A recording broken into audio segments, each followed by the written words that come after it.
Welcome to R5 TV news. Musi నది ఒడ్డున కూరగాయల షాపుల్లో హోటళ్లు పెట్టించి నిరుద్యోగ యువకులకు ఉపాధి అవకాశం కల్పిస్తామని, రాత్రిపూట హోటల్లో కూరగాయలు వ్యాపారాలు పంటలు పండించేటట్లు ఏర్పాట్లు చేస్తామని, మూసీ నది చుట్టూ నైట్ ఎకానమిక్ క్రియేట్ చేస్తామని సీఎం రేవంత్ రెడ్డి తెలిపారు. హైదరాబాద్ నగరంలో కూడా మూసీ నది రివర్ ఫ్రంట్ మనం డెవలప్ చేసుకుంటున్నాం. దీని చుట్టూతో రాత్రిపూట మొత్తం వ్యాపారాలు ఓపెన్ చేస్తాం.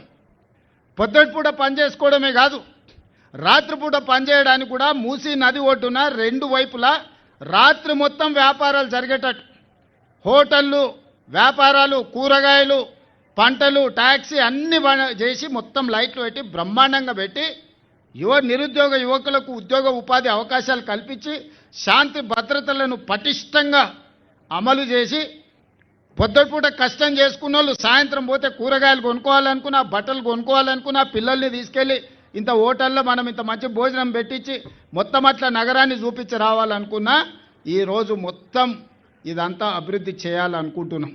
దీన్ని నైట్ ఎకానమీ అంటారు. పొద్దుపూటనే కాదు, రాత్రిపూట పరిశ్రమలు ఎట్లయితే జరుగుతున్నాయో నైట్ టూరిజంని కూడా మనము, లేక్ టూరిజంని కూడా మనం ఇవాళ డెవలప్ చేయాలనుకుంటున్నాం. అందుకే